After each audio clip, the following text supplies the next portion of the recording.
good to be home. Sherry and I had the chance last week to go on a little vacation. We spent some time in Florida. We got to see our son Clayton play some college baseball, and we went to the beach, and it was a good time. And I know you guys had a little bit of weather. It was a little more chilly here than there, and I felt terrible. But I brought a picture, photographic evidence that Sherry had a good time in case she disagrees with this in the future. We had a great time. It was a very good time. One day, we need to pick up a few things, and we thought, okay, we saw a Walmart around the corner, and so we went and stopped at the Walmart. I took a picture of this Walmart because I got out of the car and I realized, man, I am in an unusually good mood to be going to Walmart, and I found out that even Walmart on the beach is better. Right? It's just better. But truly, it's one of those things that I thought about that experience, and I thought about being an 8, 9, 10-year-old little boy, maybe having to go to the grocery store with your mom or your parents, and there's just not much there for an 8, 9, 10-year-old little boy. You're not really looking forward to that all that much. And in fact, our family always frequented the same grocery store in North Topeka growing up, and I remember that grocery store had two kind of saving graces. All right, I've told you about one before. They had a coin-operated horse outside of the grocery store, and maybe if you didn't whine or fuss too much, Mom would give you a quarter, or you put it in, and you were the Lone Ranger on that horse for 3 minutes or whatever it is, 2 minutes or however long it was. And what a great time! You can't help but smile when you're on a coin-operated horse. In fact, I promise you today, if you know someplace that still has one of these, if you go and get on that coin-operated horse, you will smile. It will be a day. People will stop and look.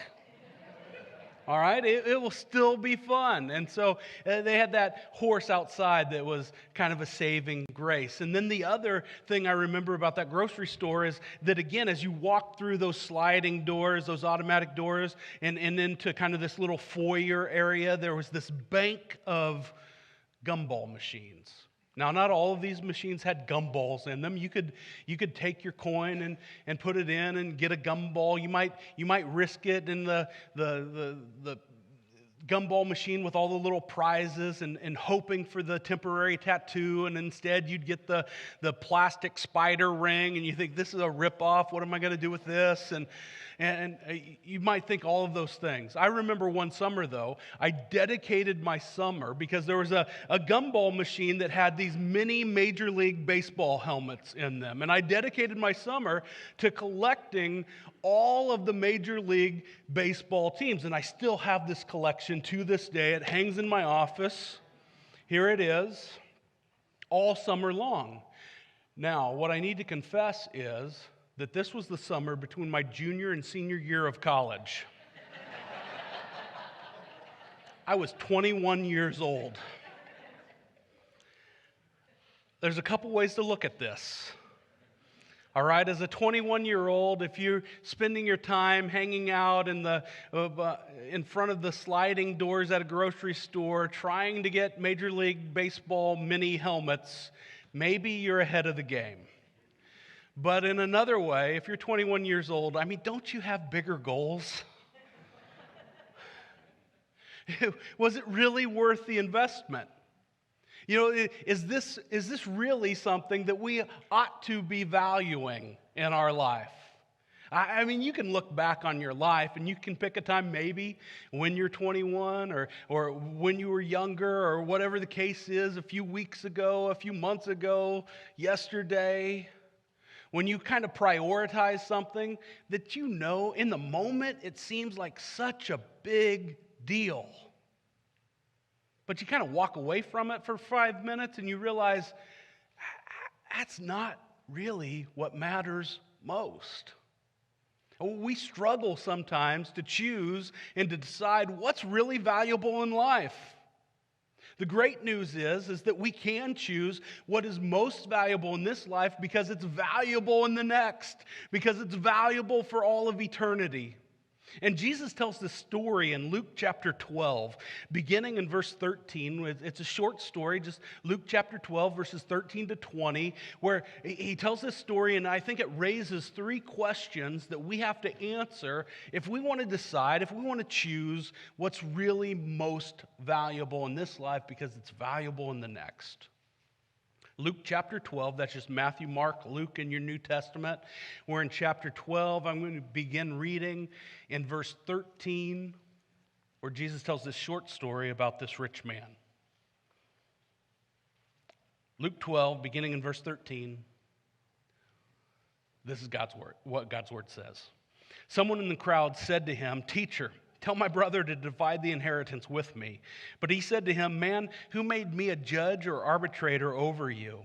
And he said to them, "Take care and be on your guard against all covetousness, for one's life does not consist in the abundance of his possessions." And he told them a parable, saying, "The land of a rich man produced plentifully. And he thought to himself, 'What shall I do? For I have nowhere to store my crops.' And he said, 'I'll do this. I will tear down my barns and build larger ones. And there I will store all my grain and my goods. And I will say to my soul, Soul, you have ample goods laid up for many years. Relax, eat, drink, be merry.' But God said to him, 'Fool, this night your soul is required of you. And the things you have prepared, whose will they be? So is the one who lays up treasure for himself and is not rich toward God.'" All right, an interesting little story that Jesus shares here. And I think it raises three questions. Question number one is, how do you value Jesus? The first few verses we're studying this morning just set up the story. They just give us the situation here. In verse 13, someone in the crowd said to him, "Teacher, tell my brother to divide the inheritance with me." And as I read this, I thought, this is kind of weird. I mean, I suppose I have a list of questions that someday I want to ask Jesus. And, how do we divide up the inheritance? What does the bank account look like? How do I settle this dispute? Isn't on the list. And I think, why in the world is this guy bringing this kind of question to Jesus? Now, it's not as odd as it might sound to us. And in Jesus' day and age, folks would often bring their disputes, kind of the people's court, to the rabbis to have those differences settled by the rabbis. And so this guy is bringing this question, yet I'm still left wondering. And I think Jesus' response sort of clues us in that Jesus thinks the same thing. That, look, I'm here to answer so much bigger questions, so many more questions, so much questions that are so much bigger than this dispute you're having with your brother. Why are you bringing this to me? I hope you've been reading along and listening along in the 1KC Bible reading plan. If you haven't started yet, you can get started today. There's a schedule on the back table. You can sign up on the Church Center app and it'll give you the schedule. I've been following through. We're 4 or 5 days in, whatever, and man, it's been so meaningful.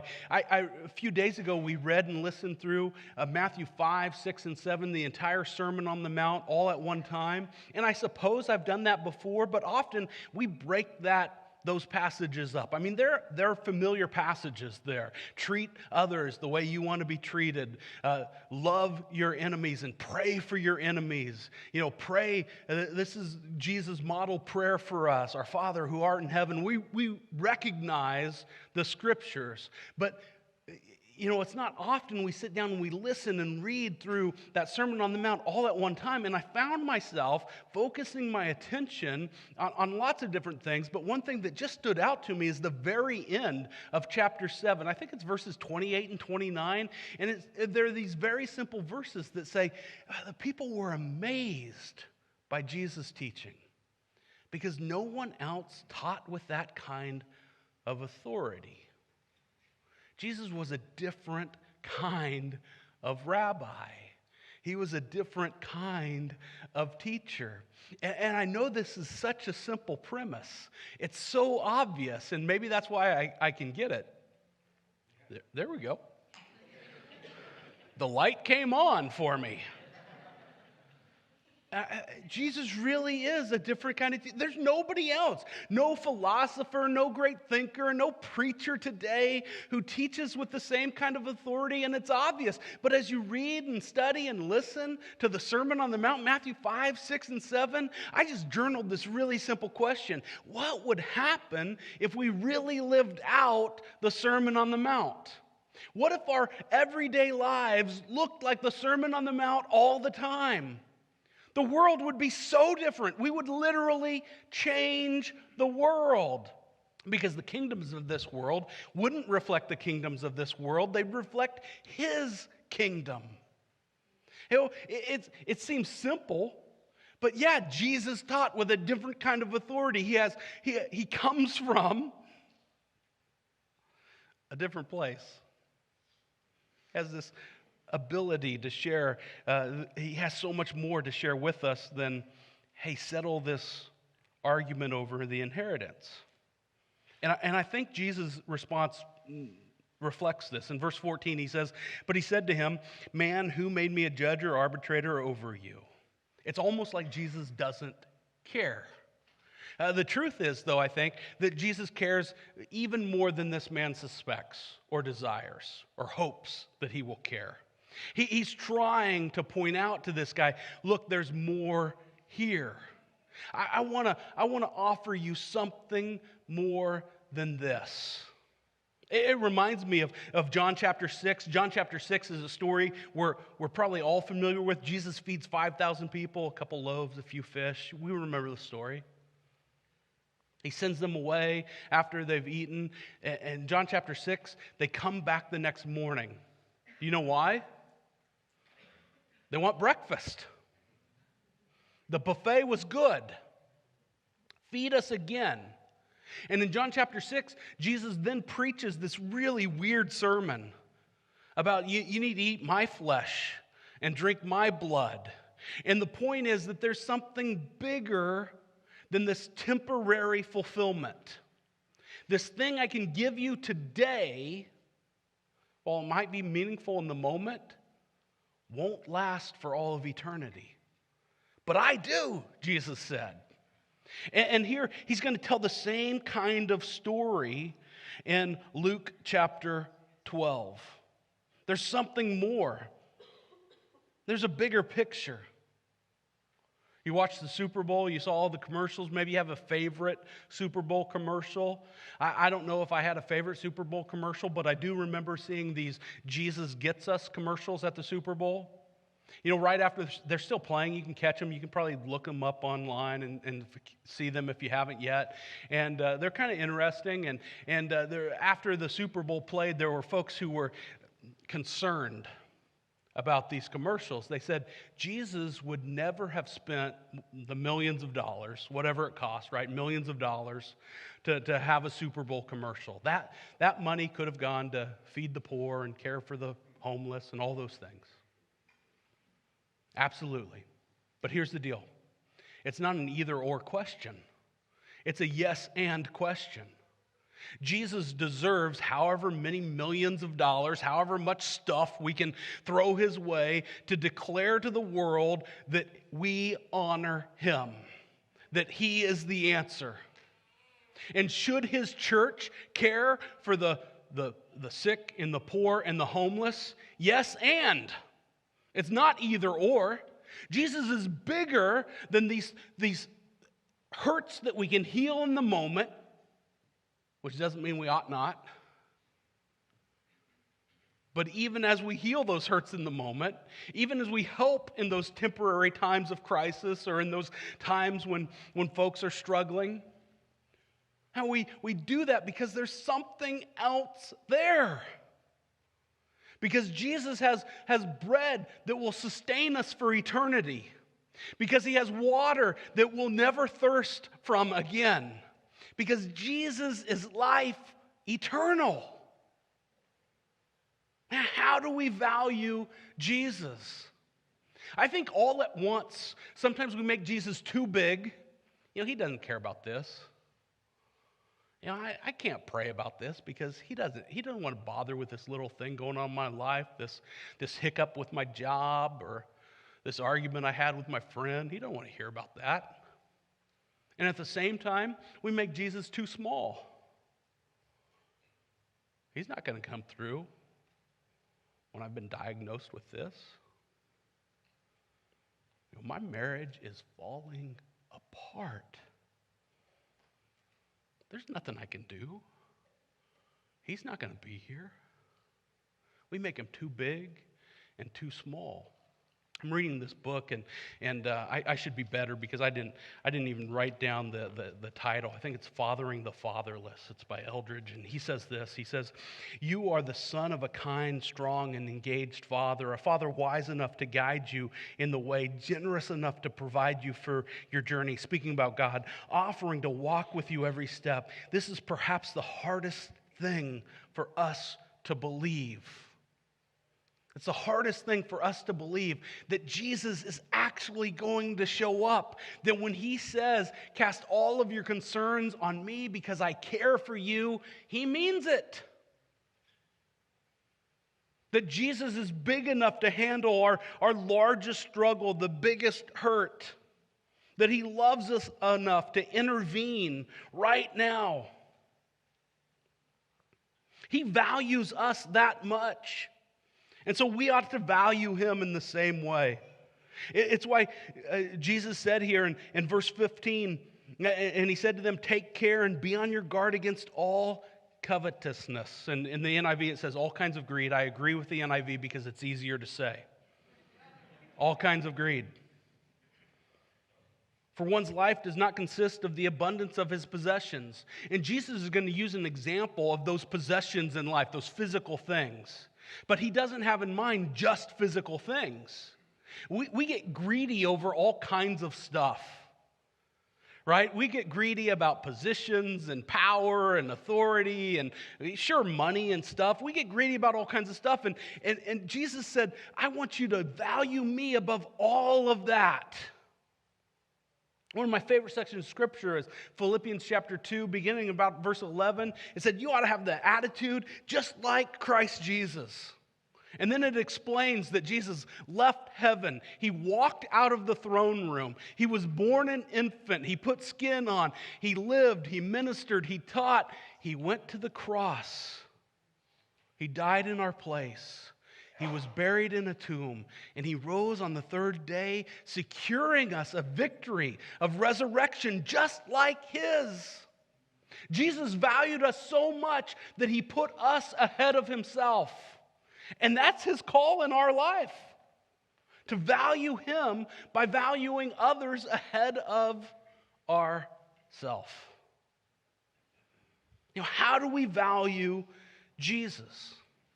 What does that look like? It can look like very simple things, like coming up here at Wallula Christian Church. We've got this 1KC series going on right now. Tonight is a worship and prayer event. March 25th will be a serve day in our community. We have several work projects, service projects planned. We need folks to say yes to that challenge, to be the hands and feet of Jesus in our community, to demonstrate to the folks we'll be serving that we value you above ourselves. This is how we value Jesus, by valuing you. Every day, every week here at Wallula Christian Church, we have ministry teams that are serving in our community. Every week I see an email from the Shelter of Hope team. "Hey, there's a few more spots to fill. Is anybody going to sign up?" Now, God is good, and you are faithful, and those spots are filled. But here's the truth. I'm going to sound like a preacher for just a minute. Here's the truth. Not enough folks who call Wallula Christian Church home are serving on those ministry teams. We need to value Jesus by valuing others. There's lots of ways to get involved. And some of this, quite frankly, is my fault. And we're working right now to kind of fix those problems, right? To make it easier for you to be a part of those teams and to serve on those teams. But when you hear that call, now we get to choose. How will we value Jesus? Will we value him by serving others, by loving others? How do you value Jesus? The second question we need to address here is, how do you value material things? Take a look at verses 16 to 18 here as Jesus dives into this story. He says, and he told him a parable saying, the land of a rich man produced plentifully, and he thought to himself, what shall I do? For I have nowhere to store my crops. And he said, I will do this. I will tear down my barns and build larger ones, and there I will store all my grain in my goods. And he told them a parable. You know, I'll never forget the definition of parable I learned in Vacation Bible School when I was just a little kid, probably second grade. And we were studying the parables at Vacation Bible School, and the leader that day said, okay, these parables are stories, and they are earthly stories with a heavenly meaning. And that's a simple definition, but really true. Jesus was using everyday examples, stuff that folks would see on an everyday basis, to teach a spiritual truth, to teach a kingdom truth. And here he tells this story about a rich man. Somebody that folks would have encountered someone like this all the time. Maybe they were this someone. They say the land of a rich man. A couple things stood out to me about this story, but the first one we need to realize is that this guy was already wealthy. He was rich before the bumper crop. This wasn't a guy who was waiting to cash in on the lottery ticket or maybe placed a Super Bowl bet that cashed big. By the way, did you read about the 3 largest Super Bowl bets? All over $1 million, the largest $2.2 million bet on the Super Bowl. All for the Eagles to win.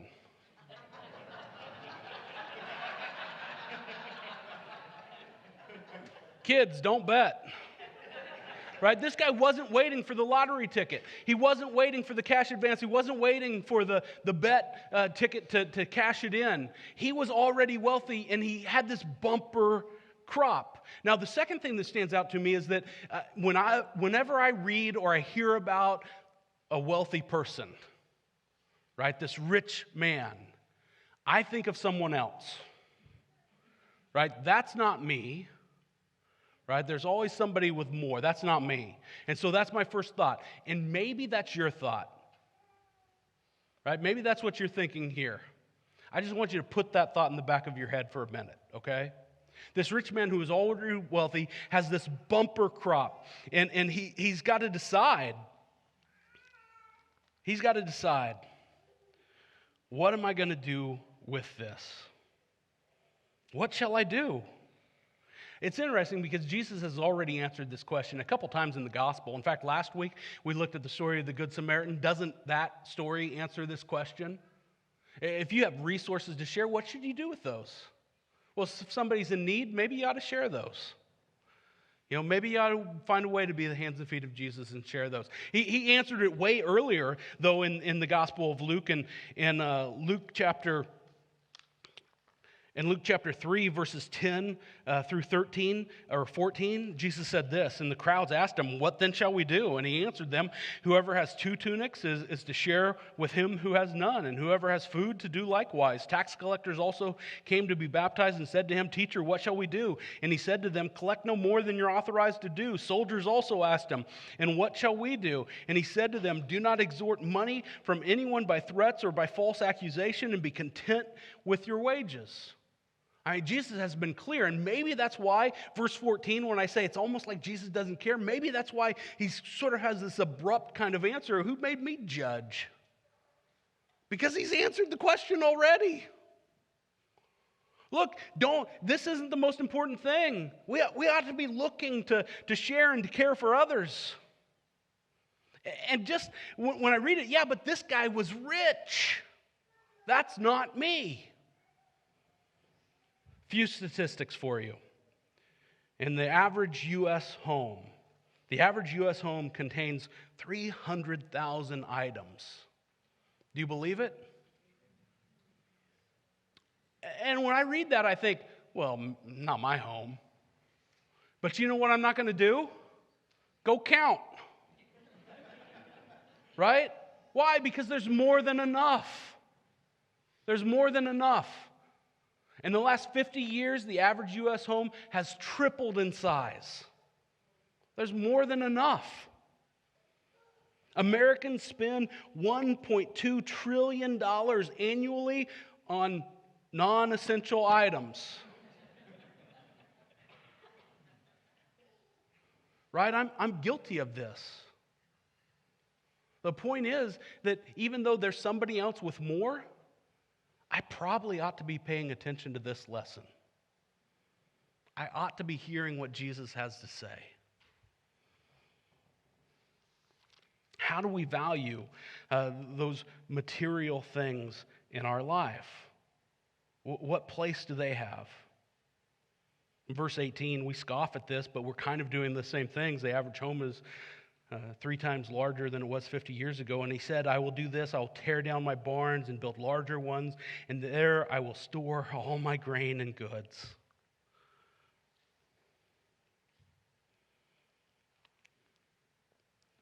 Look, this is just me saying, the way I read this is take a look at how you value the stuff in your life and take a look at how you can make a difference for eternity with that stuff.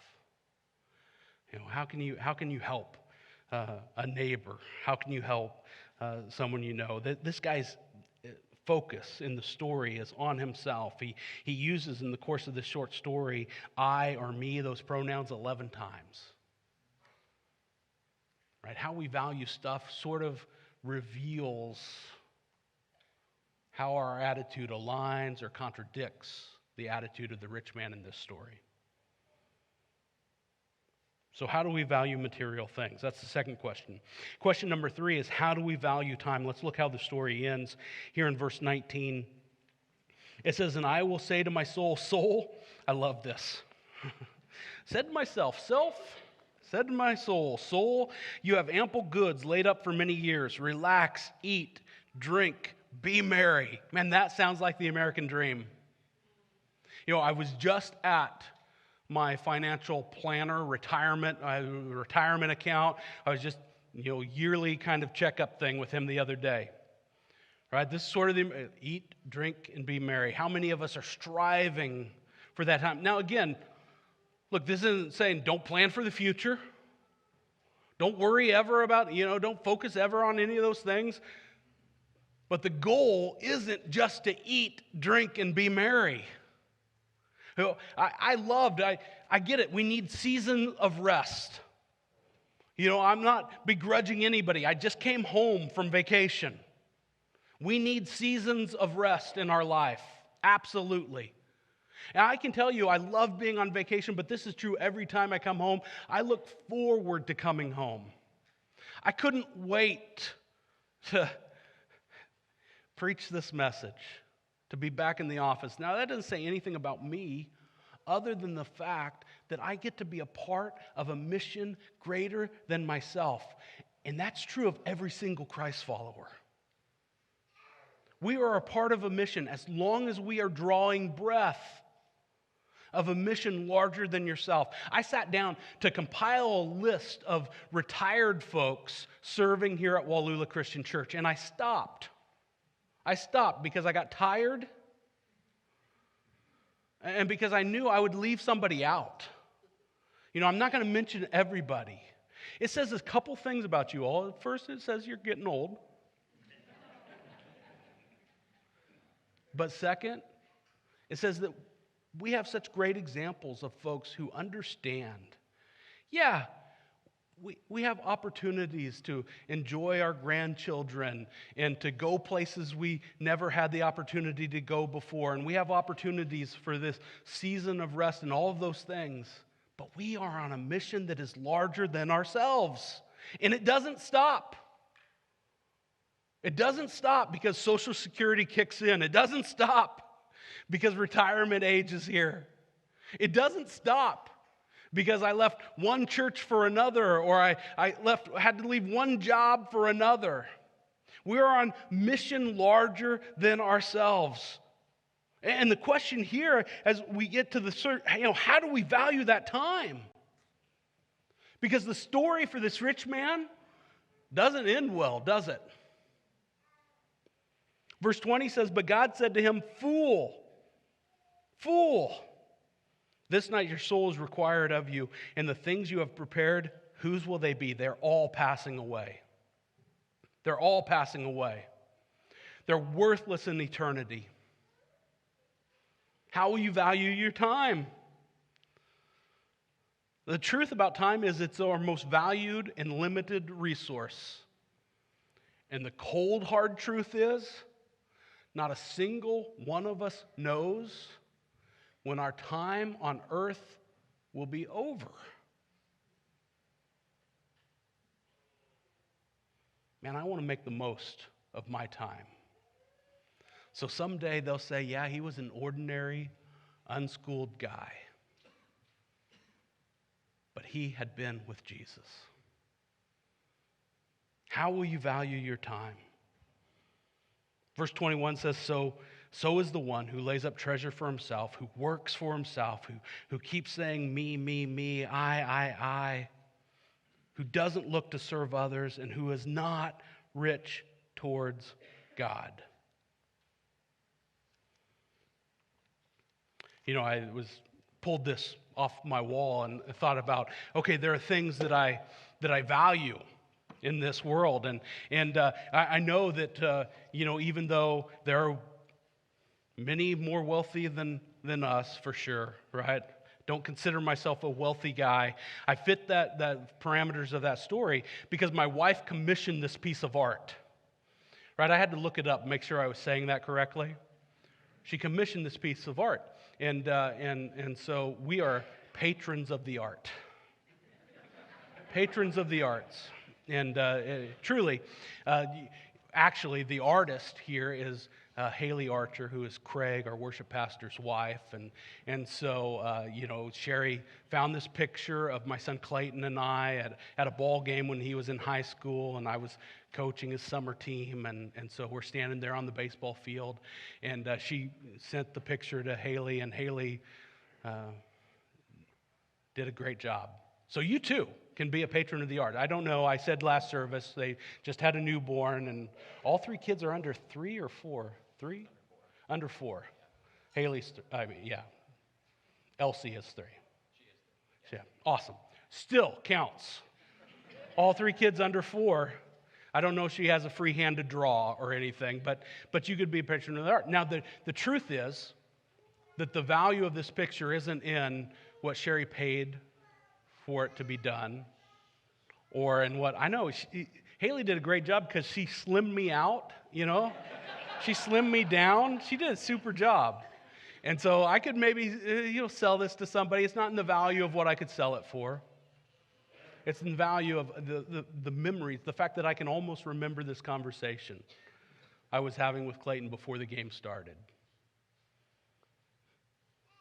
The memories I have, the relationships that we build. There's this goofy preacher story, just one more. It kind of goes with the rich fool. It's about this guy who was dead, and he's going to heaven. And he's arguing back and forth with heaven. I don't know who it was in heaven, but he's arguing back and forth with heaven. He's saying, I just want to take one bag. I just need one carry-on. Let me have the one bag. And heaven's saying, you can't take it with you. And he said, no, just let me take one bag. And finally, they relent, and he packs up this travel case, this gym bag with gold bars, and he shows up at the pearly gates, right? That's how these stories go. And he, always at the pearly gates is Peter. And Peter said, oh, you can't bring that in. And he said, no, I have special permission. And Peter said, oh, he looked it up. He said, okay, you do. Let's see what was worth all the trouble. And he opens the bag. He's so excited. He said, I can't wait to show you. Look at all this gold. And Peter said, you brought pavement? Right? The things of value in this worth, that stuff that we think, man, I got to go back and put a couple more quarters in, and hopefully I'll get the Royals hat. That stuff we value in this world, wasting away.